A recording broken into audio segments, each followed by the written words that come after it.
Hello friends, welcome to Fire Emblem discussion. Today we're going to have an interesting discussion about Fire Emblem Three Houses and its hype cycle and all the speculation and rumored leaks surrounding that. But before we go any further, today I'm actually joined by a special guest. Would you like to introduce yourself? What's going on? My name is Stevie. I run the YouTube channel Lucky Crit.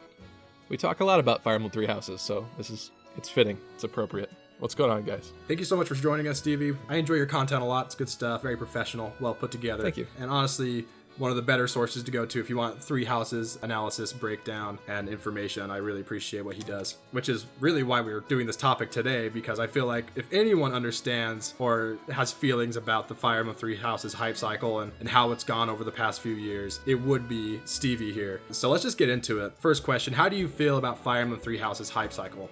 So I feel like they kind of did something interesting with this, where we knew nothing for so long that the average, Nintendo fan has to be rebuilt, rehyped at this point this year, because even if they saw the E3 trailer way back when, there was just nothing for so long that died and probably killed any potential that they had for being interested, Maybe this could revive it, yeah, but I think they definitely are in a situation where they've had to revamp that, restart that, and get people excited all over again. And I kind of feel like, if we had a more consistent drip the entire time, I think it would have been a little bit better. I don't know. It's a weird situation. How do you feel about it? I feel like they've honestly done a pretty good job of rehyping it up, though, especially now where we're getting news weekly or even more often than weekly. It's true, yeah. Even though it's just simple screenshots, and I'm surprised we didn't get more info from Fire Emblem Expo, honestly. I was kind of hoping for that. But yeah, I hated it. And I think a lot of fans hated the drought of information. Honestly, I'm in a weird situation because I was kind of happy that there was no information for so long, because I had so many other things that I wanted to do as a creator and things that I was working on that it was nice to not have to stress about when the trailer was going to drop and stuff, But yeah, obviously that's not the norm, and I don't think most people would agree with me on that. Definitely. That's actually a really funny perspective to take on it. It's another thing. Yeah, it's another thing to have to do. So the whole reason why my channel got popular in the first place was Echoes, and you were saying that that's how you found the channel too. So it's the fact that I covered that game that way, me not doing it for Three Houses would be pretty stupid of me. So obviously I have to, but what that ends up meaning is if something drops, I kind of have to jump on it, cover it, analyze a trailer, try to figure out what we can glean from it and all that kind of stuff. And people like that content. So, but the issue is then sometimes it turns into oh crap, it's 6 p.m. a trailer just dropped. Guess I'm staying up all night. You know what I mean? Exactly. I honestly, I felt that pressure for a minute, analyzing trailers and whatever. That's stressful stuff, especially when you have people like Mangs, who does this full time and just has time all day. Not time all day. He's a busy guy, I'm sure, but he just throws up a video, with Mecha too. So you get that crowd as well. It's just, yeah, it's a lot to keep up with if you want to be successful in that realm. That's true. And I like people like Mangs' takes on stuff too, but Mangs isn't the kind of person that sits there all night analyzing the trailer. So what's cool is that there's definitely still room for more people to have their opinions, and other people sometimes will notice stuff that even I won't notice and things like that. So I think there's always room for someone else to provide their take, whether or not they're doing 100% deep dive.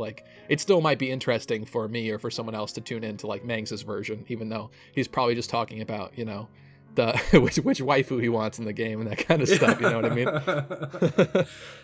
All right, so did rumored leaks hurt Three Houses, for you, your perception of Three Houses once it actually, we actually got information? So, was the, Pirate Emblem, Vampire Emblem, all that stuff was being kicked around? Were you kind of disappointed that it was oh, we got, High School Emblem instead?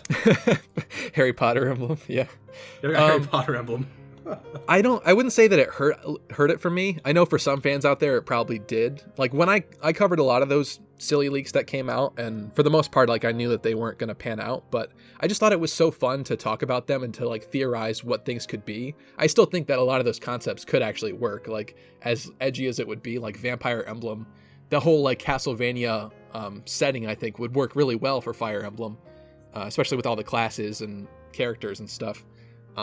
But yeah, I mean, it doesn't disappoint me what we've gotten so far. There are things about Three Houses that make me a little nervous about with presentation and setting, and hoping that they've kind of learned from past mistakes. But no, I don't think the setting has really ruined it, or leaks have ruined it for me. If anything, it's fun to think about, But I think that you also have to know when you get a leak, like this could be fake. So it's kind of just a fun little imagination exercise. I want to dive into that, actually. You said there's some things about trailers and stuff that you're a little nervous about. Yeah. Like, what are you talking about? So we do know that Koei Tecmo is co-developing this game with Intelligent Systems. And so I like Warriors games. I liked Fire Emblem Warriors. There were definitely some things about Fire Emblem Warriors felt a little lower quality than they should have been. There was some weird stuff that it was like, I don't know how they let this like get out the door like this. I don't think it's like game ruining or anything, but it's just like, come on, you guys should have like not done that. You should have known better about this. And I mean, with Warriors 2, a lot of the maps are very open and there's not that much in them in terms of like environment, scenery. Because I mean, you need a lot of space to be slashing thousands and thousands of dudes. But so far from what we've seen of the graphic fidelity of Three Houses, it looks very similar to Fire Emblem Warriors, which I'm okay with. Once again, I think, it's not the best graphics. I was kind of hoping for more of a leap forward with this, especially because in the first place, we went from Sacred Stones and we jumped into Path of Radiance, and that was massive. From pixel art to 3D, it was just huge. So I kind of figured as we're jumping back to consoles now, I was kind of hoping that it would be another huge leap forward, and it's kind of not. I mean, it's, kind of anime cell shaded a little bit, sort of a style. And then they did that for Warriors. But some of the environments so far do look a little sparse. Things look a little, I don't know, I just want it to be a little bit more polished. And I mean, we could just be seeing beta screenshots. There's always the potential that it's better at launch, but it makes me a little nervous. I don't know. Yeah, the art style does feel it feels like an Atlas game. Yeah. It feels just like really generic anime, really sterile looking, which is a really stark contrast after coming from Echoes and having this art that felt really down to earth. Even the 3D character models, it's on a 3DS, so it can't look too good, but even those were like proportional and like looked pretty good to me at least. Yeah. Even at this point, what's so funny is that looking back, Echoes is even more of an anomaly than we ever could have imagined, because they really like knocked that one out of the park, at least for the most part. Some people complained about the price of the DLC, which I understand, and the archaic maps, because they kind of stayed extremely close to the original maps and all that kind of stuff. So I understand like the complaints against it, but everything aside from that was like so amazing and so polished. Then seeing this definitely seems like a much different beast than Echoes. And you'd think that for like a remake that they were just trying to like, churn out, get out, you'd think that one would be like the arguably worse quality one, but so far Three Houses doesn't look like it beats Echoes in terms of like, the art style, the whole creative direction and all that kind of stuff. And I don't hate it. I'm not trying to like crap on it or anything. I think it's fine, but it's just so funny because you would think that for like a remake they wouldn't go as hard as like the next main series title. Okay, so let's move away from the negative and be a little positive. What are you most excited about in Three Houses? Oh, this is a good one. I think for me, I'm really hoping and banking on the fact that there's going to be a lot of replayability. I like the fact that you have to choose a house, and then that's most likely going to determine what characters you can get throughout the game. Hopefully it doesn't end up being a thing where you just end up getting all the other students like, halfway through the game or whatever. I really hope that there will be a good amount of replay value for players so that this can be a game that has longevity to it, that years from now people can go back and play and find new things and be able to have new experiences with. So I think that's what I'm looking forward to most so far. I like the 3 different houses. I like the characters on each. I think there's cool stuff and merits to each one. Yeah, I think that's what I'm most excited about, for sure. What about you? I'm most excited for the replay value, essentially. Yeah, the customization of it all. From what I understand from all the recent news and everything, is that every character is super moldable, going to be able to use whatever weapon they want, be able to get into any class they want. Obviously, they're going to be more proficient, or it's going to be easier to get them into certain class lines than others based on their character. That's obvious. But just the idea of having to, if you want to work at it and probably grind for it, you could have a whole squad of Wyvern Knights or Pegasus Knights or something. It's just kind of fun. It's just a novel thing that I'm sure people are going to make challenge runs and have their all archer run or their all armor knight run, which would be painful. Just stuff like that. I love when Fire Emblem is customizable like that. Three Houses either needs to be the most open game of the series, or it needs to be really restricted. And right now, it looks like it's going to be the most open game in the series. The middle ground is just really painful to me. Like Sacred Stones is my least favorite game in the series. It gives me these options to class change into different stuff, but I can't do anything. Like, it doesn't really affect the game at all. It's still a pretty restricted experience. But then you get into like Awakening and Fates, who also kind of are more free, but even are still closed off. And I feel like it hurts the gameplay experience for that. I just hope Three Houses is, and I'm excited for it. It looks like it's going to be a really, really open game, and you're just going to be able to do whatever you want, which I think is a good thing for this kind of release. Yeah, that's interesting that you have that perspective. I mean, my favorite changes all the time, but I think consistently my favorite, ironically, is probably Sacred Stones. But I definitely understand where you're coming from, because a lot of people like the constricted, linear Fire Emblems where it's just chapter to chapter. You don't have any extra time to be messing around or, grind and kind of ruin the challenge of the game. So I definitely get that. But for me, I don't know. Maybe it's because I always grew up as a super perfectionist, so I was always concerned about like what level ups I got. Like the way that I've kind of always played Fire Emblem is like not the way that I should play Fire Emblem. It's always been like super OCD and like super bad, where like a one level up for a character that I really like, if it was a really bad one, it might bother me like the entire chapter. I might restart the chapter because of that stupid level up. Like that's the awful way that I've played some of the games in the past. So for me, when they do have the open scenarios like Sacred Stones, Awakening, those kind of games, I like that freedom, because if I need to fix something or just get somebody a level up without having to worry about whatever chapter it's on, like I like that better. And I think at that point, like you can restrict yourself. You don't have to grind or anything. So I think it can work out. But yeah, I definitely understand. It's like sometimes that temptation is too great, especially when you have DLC and grind maps and all that kind of crap. It begins to degrade the actual difficulty. And it's like in recent years, they've been kind of like playing around with both concepts. With Fates, I mean, you had Birthright was the open concept, Conquest was limited, and then Revelation was kind of, Revelation was just kind of a mess, so I guess that one doesn't really count. But then Echoes, it's back at it again, because Gaiden was the first game with the sort of open world map. So it will be interesting to see what they do. I think some fans are kind of already a little disappointed with Byleth, because it really does seem like maybe, I don't even think you're going to be able to change the name, to be honest, but it looks like you'll pick gender, and that's about it. And so you're not going to have the replay value in terms of like your My Unit avatar character. Some people are happy with that. Some people are not. I'm okay with it, because I think that characters like Robin and Corrin had a little bit too much impact in terms of the story and stuff like that. And that made it kind of more bland, because it's your self-insert. And if they're kind of too important, then nobody else really gets to shine all that much. And I don't think the story is quite that interesting. But yeah, so if they do go with the full open concept, I could still see some people being upset then with Byleth at the very least, which is unfortunate, but there's really no way to win. It's like they've tried so many different things and so many people latched on to some of those different things that it's like, I don't know how you please everybody at this point with whatever they do. It's impossible to please everybody. Honestly, I will be surprised if there isn't more customization into Byleth than we've seen thus far, just because of how popular that is with the mainstream. Because that's who they need to sell to. People like you and me, we're gonna buy it. Even if we think it's gonna be bad. Yeah, I buy everything Fire Emblem. It's true. That's just how it is. And the people they need to sell to are the people that want the dating sims or the. Not necessarily the dating sim. Sorry, I don't want to be like I want to be like controversial here. But the people that they want the customizable characters. They want the, I don't want to say the easy experience, but the grindable, anyone can beat this kind of experience, which is good. I think a game should have that, but to some extent, yeah, that's who they need to sell to. I doubt they even worry about or think too much about selling to the big fans. I think that's evidenced by the reception that Fates got and the reception that Awakening got. Those games definitely felt like they were geared towards more casual fans of the series.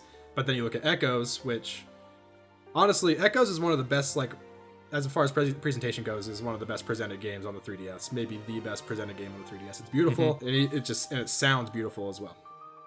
Yeah, it's a great experience, and it's a cool throwback too, because it's like that's what makes me wonder what they're going to do with this, because they didn't ham fist in any kind of like romance stuff in there. I mean, we were lucky to get just a handful of supports, unfortunately, because they were voiced. I think that kind of took the wind out of their sails and was a lot harder for them to do.